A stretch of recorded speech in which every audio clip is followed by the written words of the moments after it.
Yo, what's up, everybody? It's Dave and Johnny Live. I am Dave. He is Johnny. What's up? What's up, Johnny? How are you, big man? Well, I just want to comment on the opening first. That was a cool, nice little opening we had there. Different. Yeah, it's pretty cool. Some cool moments there over the past couple of years. Really shows you we've done a lot, I guess, in terms Nice, of just YouTube.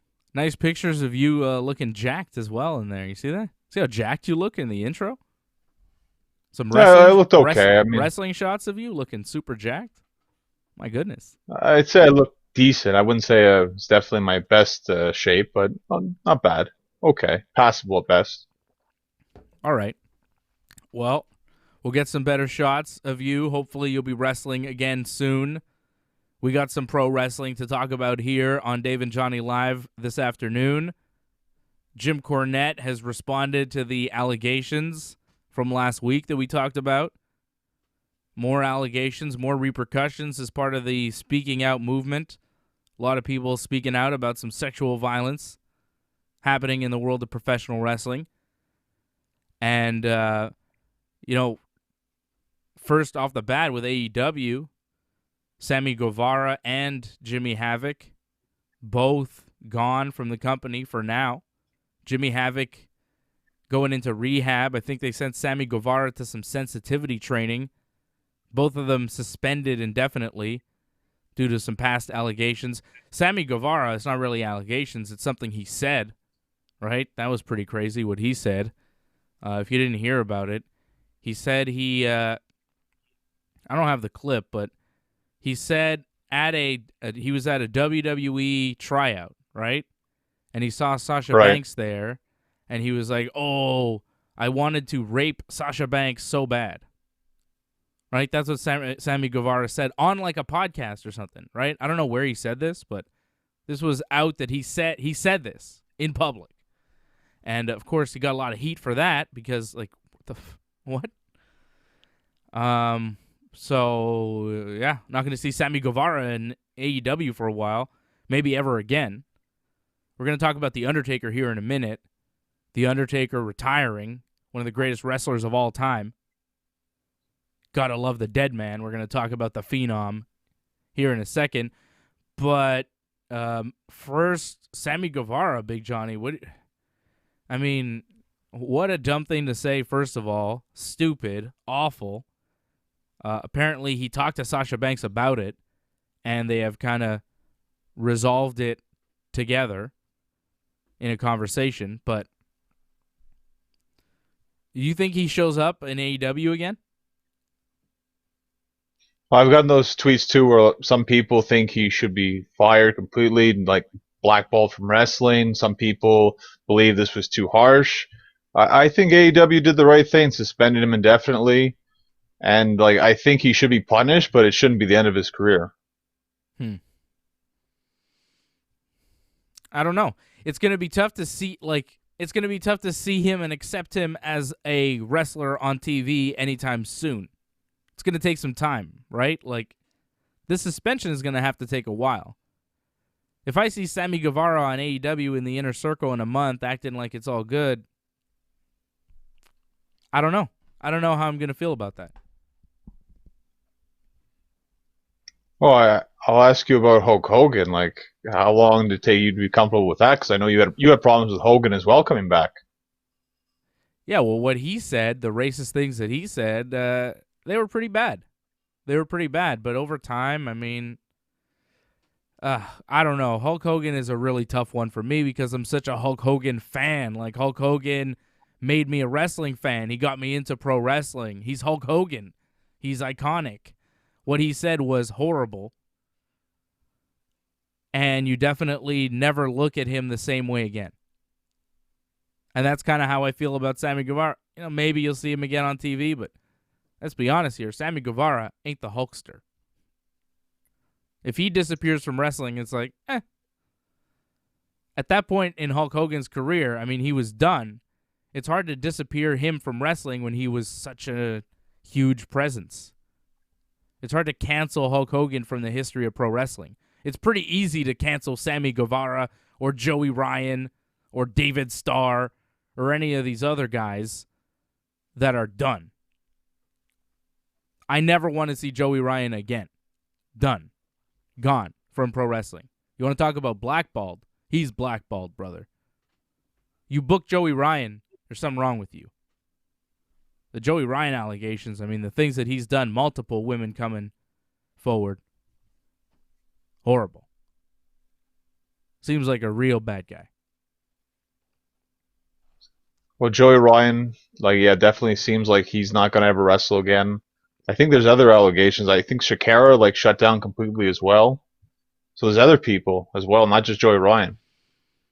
Well, NWA, right? Dave Lagana, there's some allegations towards him. There's allegations, but he said he still he's fighting those allegations. He just doesn't want to be a part of NWA. He doesn't want to bring them down with this whole until the situation's resolved. Mm-hmm. Matt Riddle, we talked about the allegations last week about him, and he's saying that she's a stalker, and the WWE was aware of this, and they tried to get a restraining order against this woman, and maybe that's true. Maybe it is. It's, we don't know, right? We don't know. But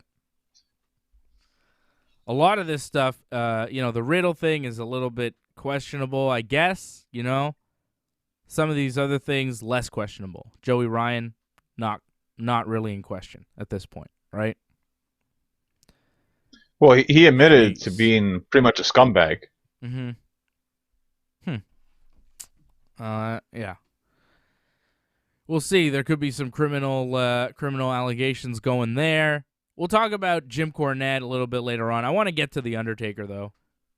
Undertaker seems like he's retired. It seems like he's saying he's done after the last ride, if you watch the last episode. Undertaker, I don't think he'll get a better match at this point in his career.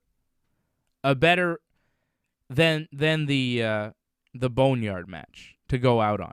As far as critically acclaimed, universally loved, great match, great performance, pretty flawless.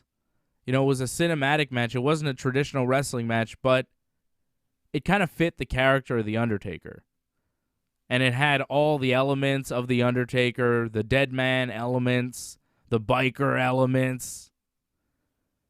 I felt like that was a really good send-off for the dead man. And I don't think he's going to get a better one going forward. And if you watched the show, The Last Ride, you saw that he was always kind of chasing that perfect final moment where he could say, okay, that was good. This is it. We're done. And there were times where he could have called it quits. After the Triple H match, he could have. There were a lot of times where he could have. But at this point, it's gone on and it's gone on. And there have been some shaky moments there. The Goldberg match, the Roman Reigns WrestleMania match. There have been some matches there where you see Taker and you're like, oof, come on, man. But that Boneyard match, I think, was really good. And I think it was a perfect moment to cap off a 30-year career. I'm happy with it. I think he should stay retired. Okay, I'll agree with you on that. He should stay retired, but do you actually think he will stay retired? You don't think he's going to wrestle one more match at least? I'll tell you this.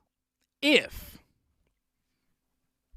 there are fans in buildings by November,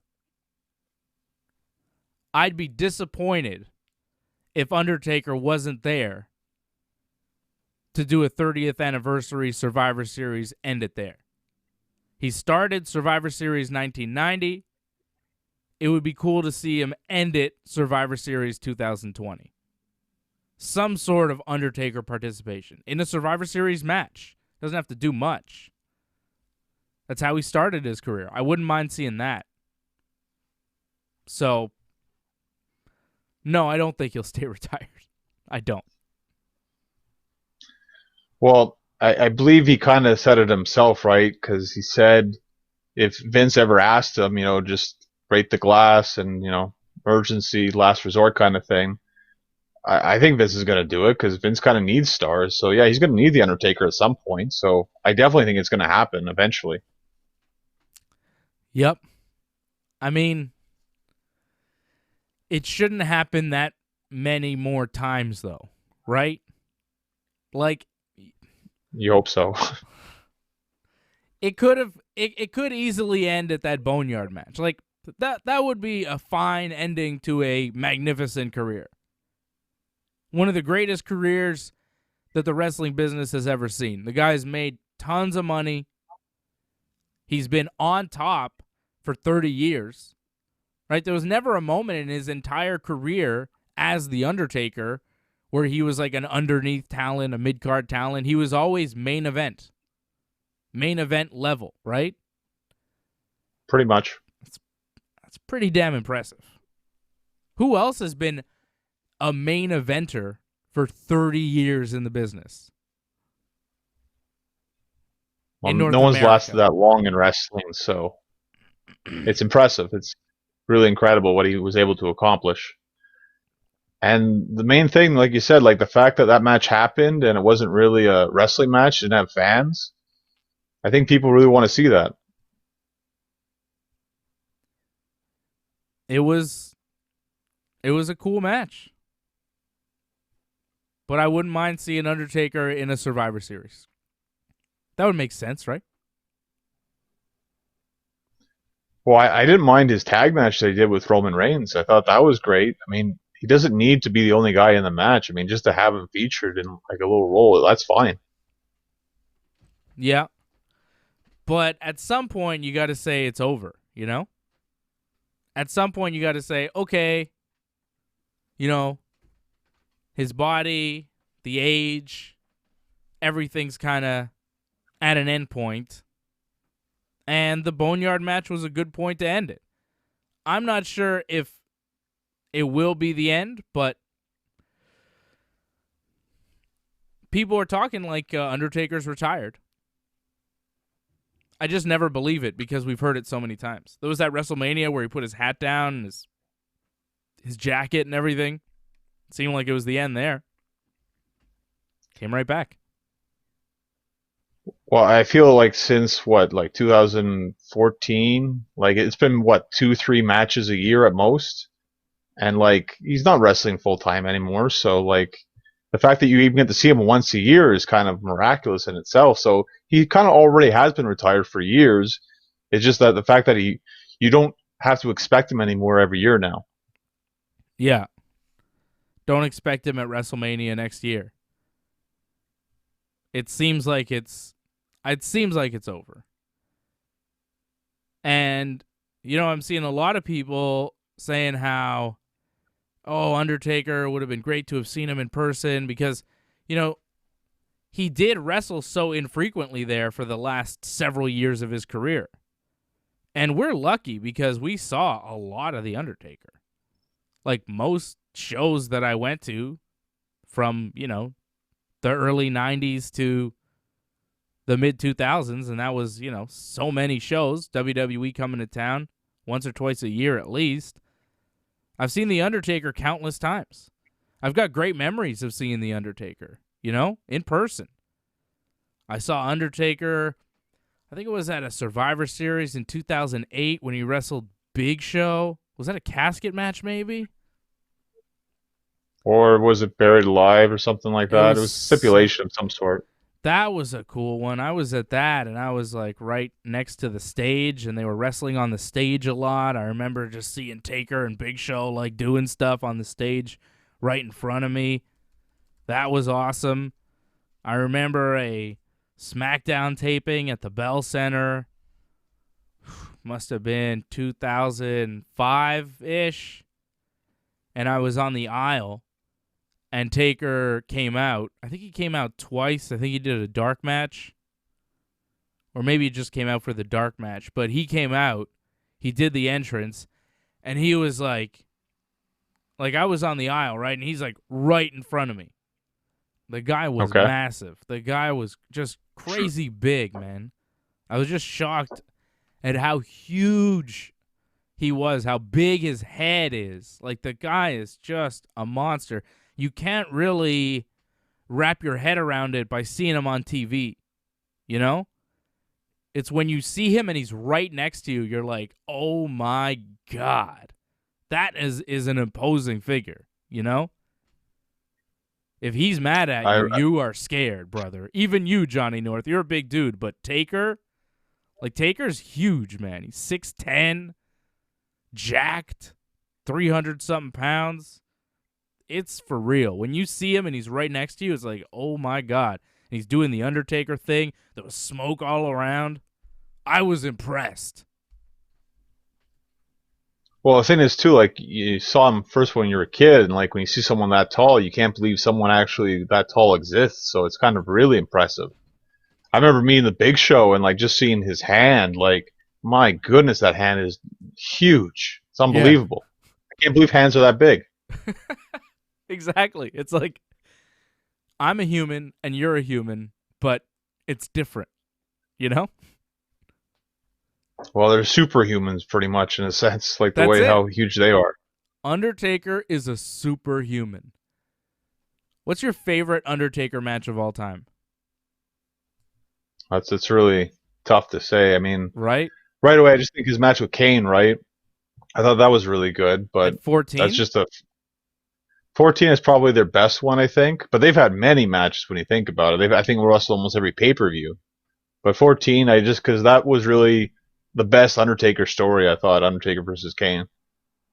Was that the best Undertaker story?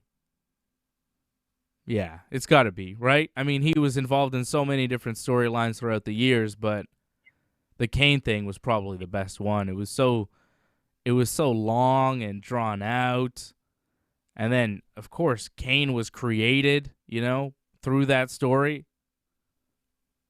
That was incredible. That was great stuff. Great storytelling, man. They don't do stuff like that anymore.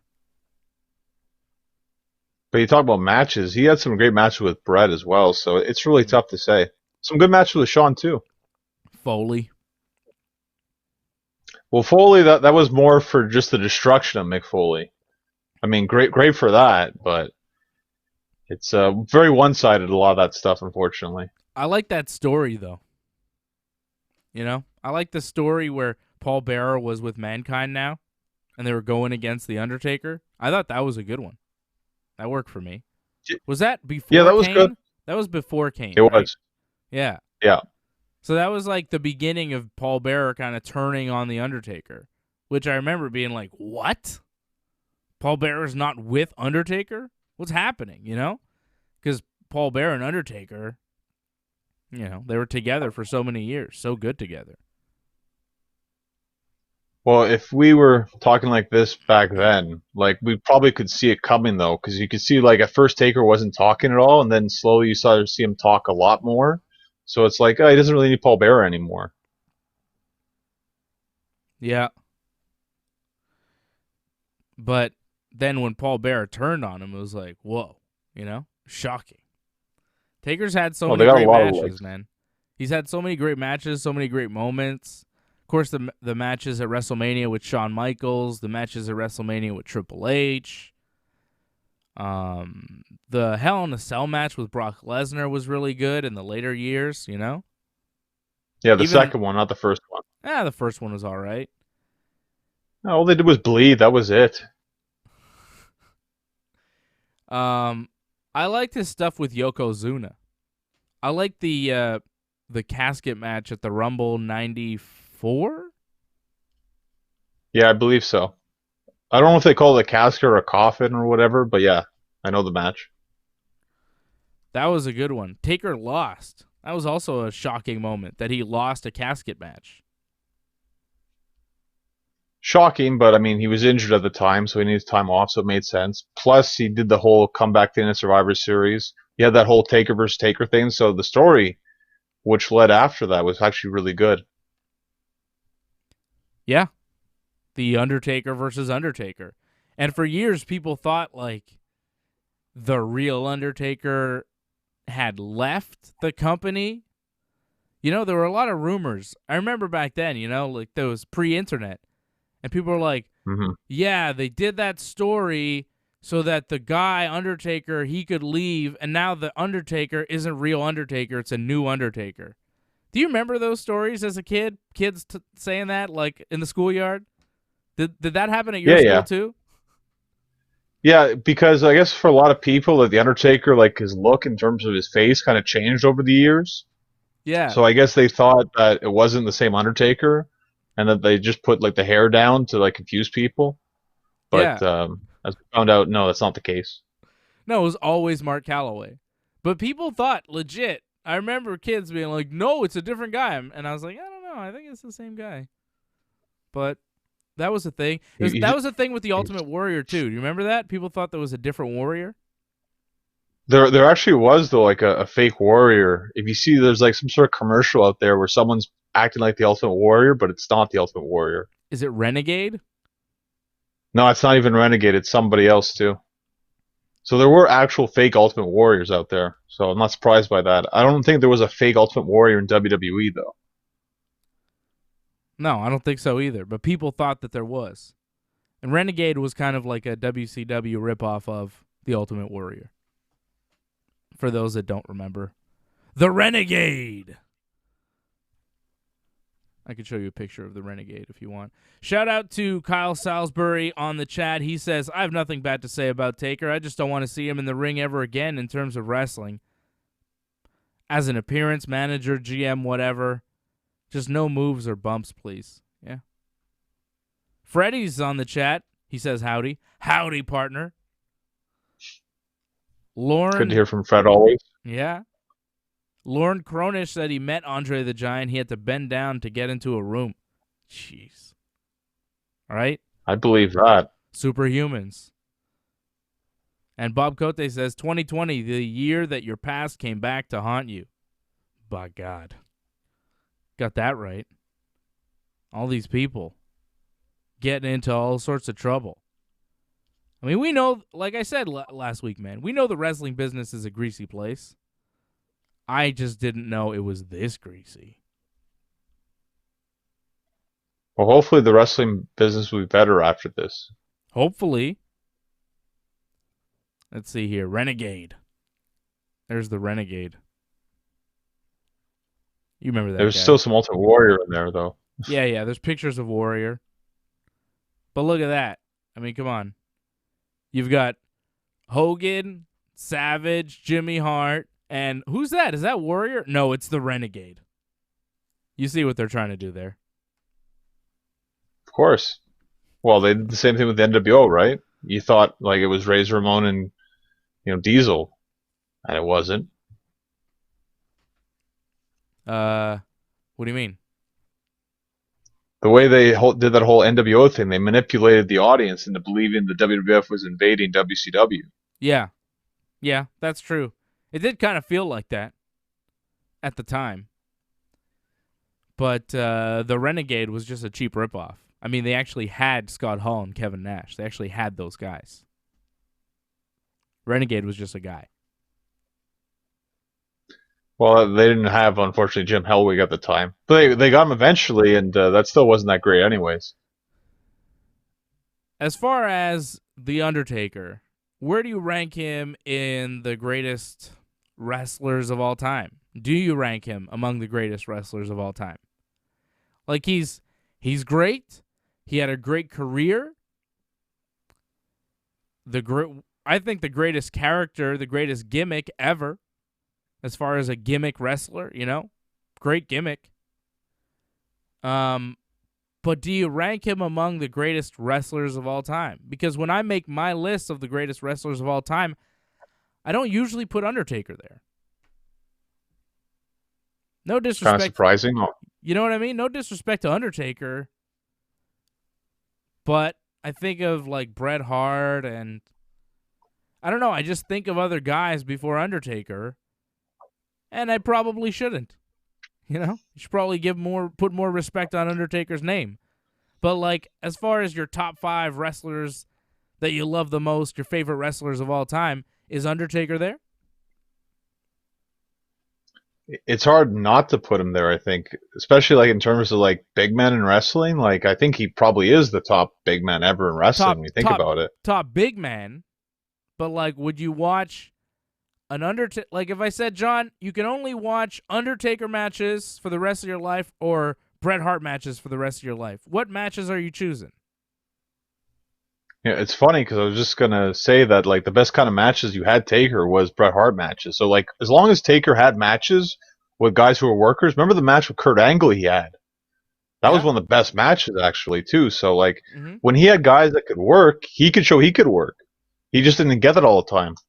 Yeah. But I'm saying people don't put him among like the Shawn Michaels or the Kurt Angles or the Bret Harts or Ric Flair or things like that, but because he's a different thing than those guys are. Those guys are like the traditional wrestler. They have a first and last name. They're just guys. They're not a gimmick. And I think that the gimmick puts him in like another category. It's like a different thing. Like with Andre the Giant, he's an attraction. He's not like a championship wrestler. He's an attraction wrestler. And that's pretty rare. And you talk about Andre the Giant, I'd say Big Show is in that category as far as being an attraction wrestler. There's not that many guys that are there. Maybe Brock Lesnar, but it's a type of wrestler where they don't show up all the time, but when they do show up, it's always a big deal, and they always, put on a huge show. It's always a spectacle. And Andre, I think, was one of the first of that type. Definitely the most famous. But Undertaker may be the greatest attraction wrestler of all time. But I put him in like a different category. I don't know. Like Chris Jericho is something else than the Undertaker, Well, it's really tough again because like a lot of people, like when you talk about like just wrestling and people who aren't even wrestling fans, a lot of people know the Undertaker just because of how long he's been in there. So just when you create that Mount Rushmore, it's again really hard to like not put him on that list. Like you really have to like a certain type of wrestler, and the Undertaker like must be nowhere close to that whatsoever. Well, what's your Mount Rushmore of wrestling then? Is Taker Well, there? that's tough. Again, like it's hard to say that he isn't because like Brett for sure is there, right? I would think Jericho's there as well. And you got to put Hogan, you got to put Austin. So it's tough. What about John Cena? I mean, No, I wouldn't put Cena. love him or hate him, he had one of the top longest runs as the top guy in the WWE ever. Probably the longest run. Right, but you could say the same thing about The Rock in a sense. Like he was like the greatest star because he went on to bigger and better things in WWE itself. So how can you not put The Rock on that list? Ric Flair for what he accomplished as well. It's difficult. It's not easy to make that list. But of all the guys that we talked about, there are always guys that kind of bash them. There are always the detractors. Undertaker, you don't hear guys kind of bashing Undertaker. You hear guys bashing Except DDP. You hear guys, except DDP, but he's the only one. You hear guys bashing Ric Flair. You hear guys bashing whoever. Very few guys say anything bad about Undertaker or Steve Austin. Steve Austin seems pretty universally loved. Like, people don't like Hogan. A lot of people don't like Hogan. We've heard the stories. But as far as Taker and Austin, as far as in the wrestling business, they seem pretty universally loved and respected. I think more Taker than Austin because a lot of people looked at Taker, I think, as the locker room leader. So a lot of people looked up to him in a sense. I think a lot of people looked up to Austin because they always wanted to be like Austin. Mm-hmm. I don't know. People, you don't hear too many shoot interviews where people say bad things about Austin. You can find them. They're out there. Austin, Yeah? he even also said himself, Austin hasn't lived a perfect life. No. He's made some bumps in the road. And, of course, TK on the chat saying, Deborah, Yeah, Deborah doesn't have good things to say about Steve Austin. Of course, Steve Austin was arrested for a domestic violence incident with his ex-wife, Deborah, who was, of course, Deborah McMichael at one time. And then later when she married Steve Austin, Deborah Williams. She was Deborah, Miss Deborah in pro wrestling. And, yeah, we seem to have forgotten about that, or at least forgiven that with Steve Austin for some reason. I don't know. That's the thing with I don't pro think that was wrestling, ever man. forgiven. No, I don't. That was, But, like, it was just kind of forgotten, maybe. yeah, but, everybody kind of celebrates Steve Austin, and he's in the WWE, and they have the Steve Austin show on the network, and they put Steve Austin on TV, and drinks beer, and does the whole thing. And I love Stone Cold, but he probably beat up Deborah, which, like, it's not cool. I love Hulk Hogan, but he might be a racist. He definitely said some racist things. Wrestling is really tough to love, man. It is tough. Make it easier for me, pro wrestlers. Make it easier. My God. Let's talk about Jim Cornette. So it's always difficult. Well, when you get to Cornette, like a lot of what he said was just like, he denied the accusations, one, and I found like the rest of it was just he's playing up his podcast. Yeah, I listened to it.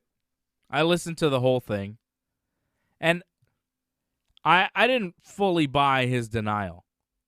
He said no one was ever involved in anything that didn't want to be there, as far as I know. No one was, like, he didn't outright deny any of it, really. He just said, I don't really have power in OVW. I can't get anybody a push. But what I didn't like about it was I don't think Jim Cornette fully understands how powerful he is, or at least appears to be, because he is Jim Cornette. Like, if you're a nobody professional wrestler that nobody knows, and you're trying to be a pro wrestler, and Jim Cornette takes interest in you, Jim Cornette should not use that influence in a sexual way. He shouldn't take it to the bedroom, because Jim Cornette is a powerful guy in pro wrestling, whether he says he is or not, because people listen to him, people know him. Jim Cornette knows Vince McMahon, and if you're a pro wrestler, that's enough. John, if Jim Cornette came to you and said, hey, why don't you come over to my house for a barbecue? We'll all get in the hot tub. Are you going to say no? Or are you going to think, I like hey, barbecue, man, actually. yeah, you do like it. You like barbecue. And then you get into the hot tub after, John. One thing leads to another. Hot tub, maybe not so much. We'll see. If Jim Cornette says, hey, Johnny, come on, tell you old stories about wrestling. Come in a hot tub. Oh, it's fine. Me and my wife. You're going to say no? Nah. No? You're going to say nah? No. Okay, well, some guys would feel pressured and would say, oh, okay. Okay. Some guys aren't like you, John.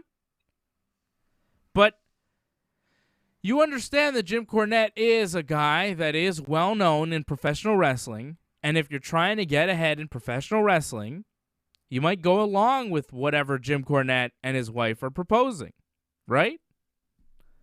And I think that he may have used his influence to further his sexual gratification. He didn't deny that he and his wife are swingers. That seemed to be the the type of lifestyle they're leading. He didn't say swingers outright in the thing, but he says, I have my fun and she has her fun, and sometimes we're separate and sometimes we're together. He's talking about, his wife having relations with other men and him having relations with other women and maybe all together in a group thing, and all of that is totally fine as long as it is consensual and nobody feels pressured into doing it. But, it's possible that there have been some impressionable wrestlers that have gone along with some of these scenarios with Jim Cornette and his wife, that they now realize, well, maybe that wasn't all right. And he also didn't deny that his wife did send those text messages, the angry text messages where she's threatening to do this and that. He said that those were real, and she did send them, but, it was 3 o'clock in the morning after a couple of cocktails. Well, that doesn't change anything. That doesn't change that she is threatening people. Seems like some sort of ex-boyfriend type deal of Jim Cornette's wife. While she was married to Jim Cornette, she seems to have boyfriends, right, that Cornette is aware of. And one of them kind of broke it off with her, according to one of these stories on Twitter from one of the wrestlers, or I think he's a manager in OVW, saying that he broke it off, and then she made all these threats and was basically stalking him. But Cornette's going to tell you, well, this guy's a nobody in wrestling, and he knew what he was doing, and he's all fine, and it's all fine, and nobody's mad at me, and I'm going to sue them. No lawsuits. Quiet. Nothing. So, I'm not saying Jim Cornette should go to jail. I'm not saying his wife should go to jail. I'm just saying you should really examine who these people are in pro wrestling and what might be going on. And don't be so quick to attack the victims. I'm seeing a lot of people online attacking some of these victims in this whole speaking out movement. And just because you're a man doesn't mean you can't be a victim as well. That can happen, and it seems like it may have happened in this scenario.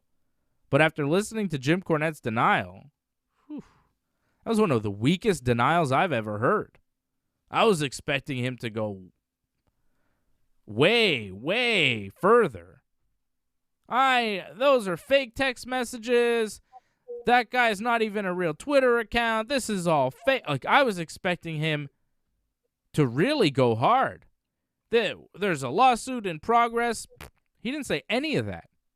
He's like, those are real text messages, but she was drunk at the time, whatever. And yeah, we're swingers and we do stuff, but as far as I know, everything's consensual. No one ever complained to me outright. That's not a really convincing denial. When I heard it, I was like, okay, there might be something to this. When Cornette dedicated an hour podcast to rebutting these allegations, I was like, okay, he's going to deny it. This is going to be all bullshit. This is all fake. Because the story was so unbelievable. I was like, this can't be really happening.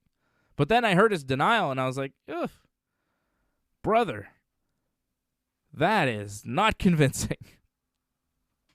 Yeah, we have 5 or 6 people in the wrestling business from the hot tub. It's happened in the past.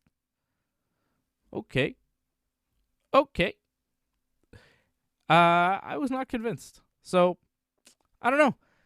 Jim Cornette, whatever he's doing, it's up to him. But now people seem to be aware of these allegations. And there are stories coming out. And it's just, it's a surprising one. John, you were more convinced by the denial? Like, a lot of what Cornette says, he just says it to get people to react. So it's really hard to believe anything he says almost sometimes. So, if you believe him, you believe him. You don't. Unless there's going to be more evidence coming out or more stories coming out, I don't know if this goes anywhere. There is another story.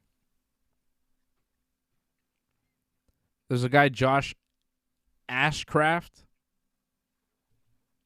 Did you see this one? No. Well, here we go.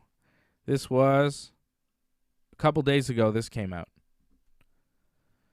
So he's saying this guy, Phil Early, is not a liar. So this guy, Josh Ashcraft, professional wrestling manager, Ohio Valley Wrestling from Louisville, Kentucky, right? He's currently a member of OVW. So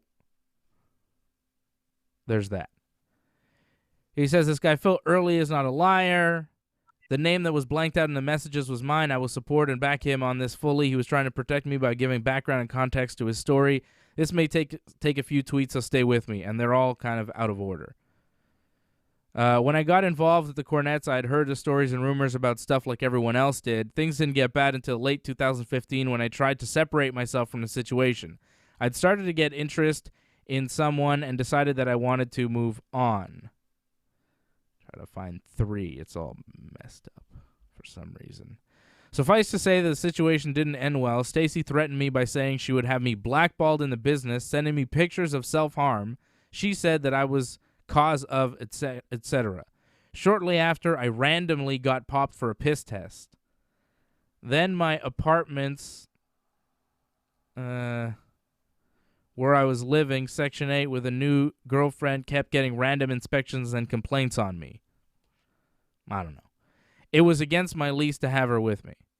Okay, well, maybe there's that. I don't know if you can blame that on Cornette, but I had been told that she had reached out to my job in the hope of getting me fired. This is Jim Cornette's wife, apparently tried to reach out to this guy's job to get him fired. His, shoot job outside of wrestling after he broke it off with her. She continued to message me even after I had told her that even seeing her was giving me severe anxiety and panic attacks. I know, sounds stupid, but I had heard the rumors of things that went on well before I ever met them and realized it was in my best interest to just ignore it and try to move on. Where's 6 here? By God. This guy needs to learn how to do a Twitter thread. Then Phil Early came out with his story. He needed to help give context to the situation. After everything came out, I received calls and messages from Jim, Stacy, and their attorney claiming it was me. Why would I do this, etc. I told them that the messages weren't from me, and I had nothing to do with it, but everything lined up with what I had experienced. I have been a fucking mess since last Thursday night. I've had panic attacks and massive anxiety with all this shit coming back up. I was informed that they were making Phil's life hell, and I won't stand by anymore. I won't let him be called a liar. I know this may damage me, but part of my reasoning for not speaking out was being scared. Yeah, I'm man enough to admit that I'm fucking terrified of typing this out, but it's the right thing to do. I was then told that on this past week's show, Jim said that he talked to me and I was fine with it. I'm not, and I said as much. I don't kiss anyone's ass when I see them. I was raised to be polite, and in a work setting, I kind of have to be. I realize that I'm not a perfect person, and I know that in life, people make mistakes. I made a mistake by staying quiet about this. Phil Early doesn't need to be called a liar, a fake, or be stalked. He's trying to do the right thing and help people. That's something commendable, and I'm proud of him for it.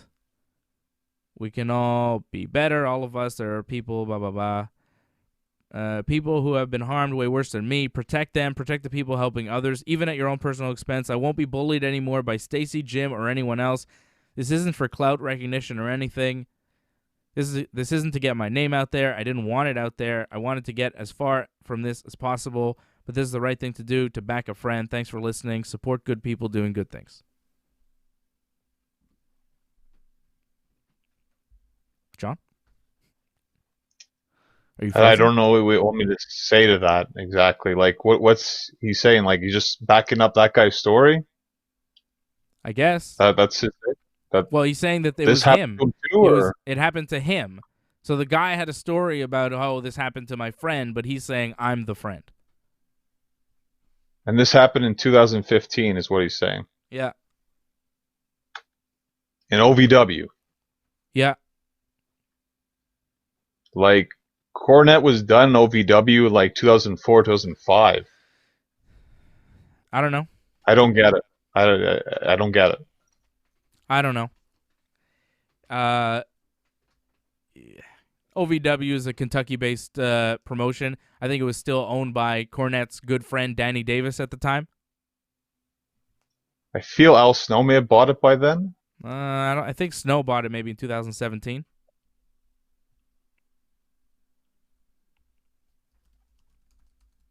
I don't know, John. If people can confirm that Cornette was there in 2015, then maybe there's something to that.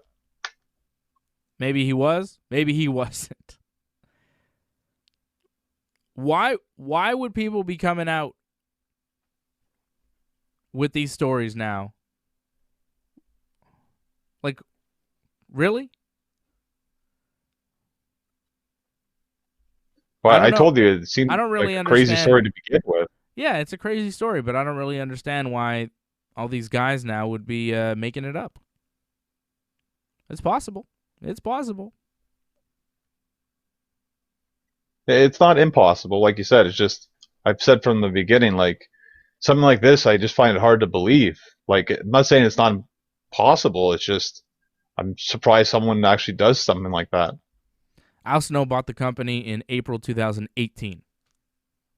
So Danny Davis was still the owner in 2015.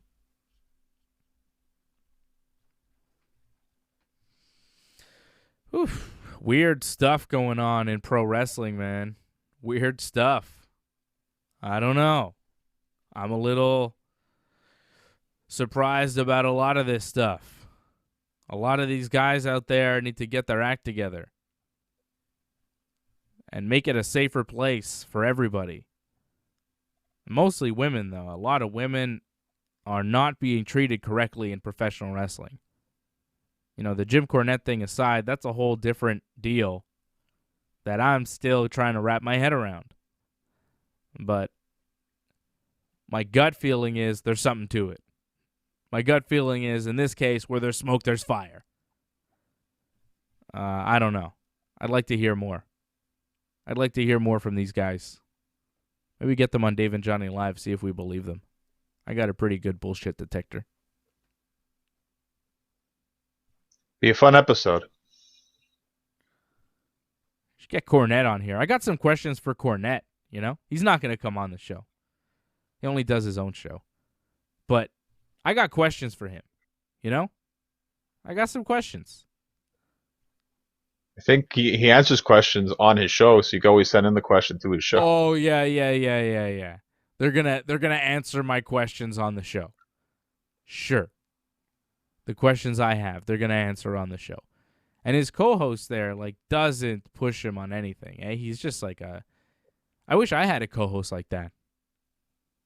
That guy is just a cheerleader for him. He just backs him up and laughs, and he doesn't press him on anything. He never disagrees with him. Just great. Fantastic co-host. I need to get that guy. Instead, I got Johnny, I don't know if I ever... Johnny North, who opposes everything I say just because I said it. I don't know if I press you on anything, though. Maybe I disagree with you. You disagree with everything I say just because you enjoy doing that. You don't even believe half the shit you say. I know that, John. It's okay. It's okay. Pressing? Never. Never on you, I don't think. Like a press slam? Like, what are you talking about? Pushing you and stuff. No, you can't push me. I'll push you back. No, we can, obviously. Social distancing. Yeah, when can I push you again, John? When am I going to be able to see you again? You're back at the gym. I am back at the gym. It was nice yesterday, at least. Yeah. Are you going to go back today? Oh, yeah. Today, tomorrow, probably all the way up till Wednesday, I think. I think Wednesday will be the off day. All right. So you're back at it. Lifting heavy weights. Gyms are back open. Well, I wouldn't say that heavy. I think I'm just getting back into the groove of things again, pushing, but not killing myself kind of thing. Okay. First day anyways, first week. Mm-hmm. We'll see how it goes afterwards. Well, that's good, man. I'm glad to know that you're back in the gym. Got to get used to the new surroundings too now because, you have to give people social distancing, and it's not exactly easy at times because the way they have it set up, people have to make appointments, but there's no time limit, so it could end up where the gym gets pretty packed at times. Hmm. So it's not easy. So you have to make it. Plus, you also have to. Oh, that's weird. But there's no time limit, so you could just stay there forever, and then what's the point of the appointment? Well, I guess it's to encourage people to only go for a certain time, and then they'd only want to be there for a certain time. Right. Because if they just come and go as they please, it'd be a lot more chaotic, I think. This way they can somewhat control it. Plus, you can only go once a day, which is hurtful for me because I love going twice a day. So it's rough. Well, it's better than nothing, which is what you were getting for a while there. Bob Cote asked, didn't Cornette get fired for slapping Santino? Yes. Yes, he did. At one time, he was fired because he slapped Santino. So. And the NWA thing, he's not in wrestling right now if you think No. about it, Cornette. Like, he just does his own thing. That's it. There's an instance of a guy in a position of authority physically abusing one of the talents and getting fired for it. He was like in charge. I don't believe he was in charge of OVW. Abuse. What? He didn't deny physical abuse. No, but that's okay. It's just like, okay, well, he's willing to do that. What else is he willing to do? I mean, he's willing to do one thing. Everybody in the hot tub party. What else is going on? Like, he'll admit to some things, but he won't admit to everything. And you kind of wonder, well, okay, there's this clue over here, there's this clue over here. At a certain point, it's like, well, you see the whole picture, I don't know, man. I think Jim Cornette was a great wrestling manager. I think Jim Cornette cuts a hell of a promo. He's very well spoken. He's entertaining. I think his podcast is kind of fun. He says a lot of crazy shit that I disagree with. I think he's an entertaining guy. I'll listen to him from time to time. I'll see some clips on YouTube, But so many things that I've heard him say, he's not my kind of guy. Put it that way. He seems a little like he's got an old school mentality, and not just for pro wrestling, on a lot of different things, and I don't like it. He's not my kind of guy. Well, he's set in his ways, and it's like his way, and that's it. There's no like in between. That's what he wants, and he doesn't like compromise. And he will tell you bluntly everything that he thinks. I am surprised no one has kicked his ass. Well, I think a lot of people would feel like bad about doing that. Guys that could actually do it, because like he's got some bad knees. I remember Kevin talking about that. Like, Kevin, the guy, he hurts from the walk, Cornette. So Kevin Owens does not like Jim Cornette. No, he doesn't. But that's well documented. Mm-hmm. And that happens. People just don't like each other. It's sad. A lot of people in wrestling do not like this guy. For all sorts of different reasons. Jim Cornette's only 58 years old. I thought he was like 68. Jeez. He's been wrestling a long time. He looks like shit. Fuck. He's 58. He's only 8 years older than AJ? Like, look at AJ. AJ DeLessio on Ringside Report. Fantastic 50-year-old man. I said that. Not AJ Styles. No, not AJ Styles. I'm talking about AJ DeLessio. Cornette's 8 years older than AJ? Doesn't he seem like a good 20 years older than AJ? You know what I mean? Maybe AJ's just a really young 50. Shout out to AJ. I haven't seen Cornette, though. Like, I mean, we only hear him on his podcast, so I haven't seen him, so I don't know how he looks, actually. Yeah. Not good. Not good. And Tessa Blanchard, who's the Impact Wrestling World Champion, has been released and stripped of her Terminated. title. Terminated. Seems a little That's harsh, what they said. It is harsh, but that's what apparently came out. They terminated the contract. Terminated their relationship with Tessa Blanchard and stripped her of her Impact Wrestling World Championship. She is the Impact Wrestling overall, not women's champion, overall world champion. And she has been in Mexico, where she lives. And apparently she was supposed to, this is a Pro Wrestling Insider report that says Blanchard was supposed to send footage for an interview for Impact Wrestling, and she never sent that. And that there were many attempts to get Blanchard to come into the States and drop the championship because it seems like her contract was about to run out. Her contract was expiring, and it didn't seem like they were going to be able to sign her to a new deal. So they had the title with her, so they had to strip her of the championship, which is never good in pro wrestling when your world champion, who you've built for a while, has their contract expiring and you can't get them to come back and drop the title. Yikes. Of course, in the pandemic times, it's tough. She's in Mexico. Impact Wrestling is taping in the States. So it's tough to travel, but I don't know. This doesn't look good for anybody. I don't think this looks good for Tessa Blanchard. I don't think this looks good for Impact Wrestling. Just kind of a messy situation. Another messy situation in Impact. Well, regardless how it looks for Tessa, I don't think it stops her from signing with either WWE or AEW, because it doesn't stop her from the fact that she's still a great talent, and both companies would probably want her. So, regardless what people think of her, like and what she's decided to do, it doesn't hurt her from going to either company. I think it hurts Impact. I think probably a lot more because it's another star, a long list of stars who just leave the company and really didn't put anyone over in the process. They build up this person and put no one over in the process. It's rough. It's terrible. It's what hurts the business. It's not good for Impact. But Tessa, 24, super talented, in the ring, great, awesome, tremendous.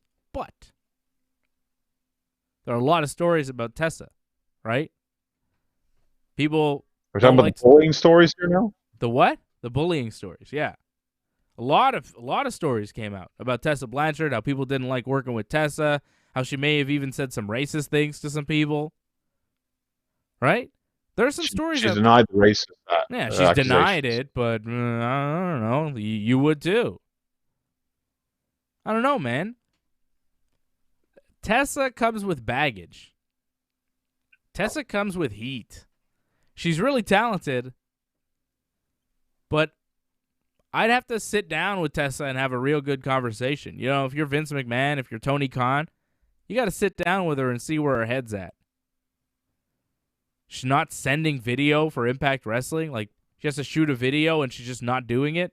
Why didn't she do it? What's the real story there? Because if she's wrestling for AEW or WWE and they ask her to send a video and she doesn't do it, well, they're going to fire her too.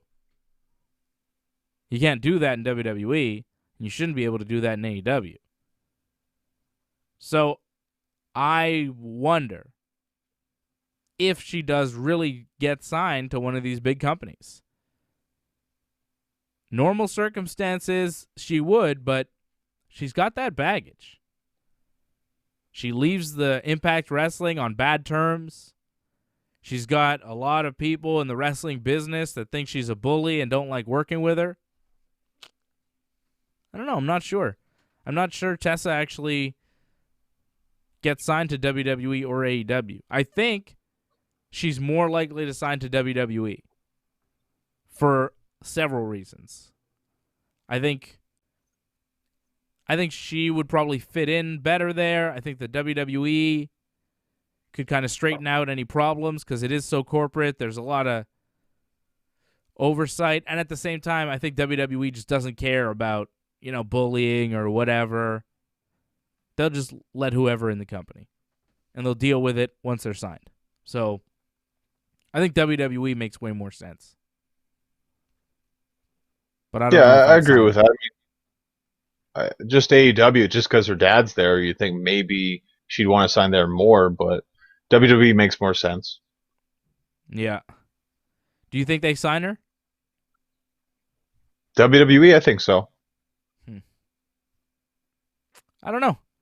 She does come with, heat. I'm sure there are people there that have heat with her already.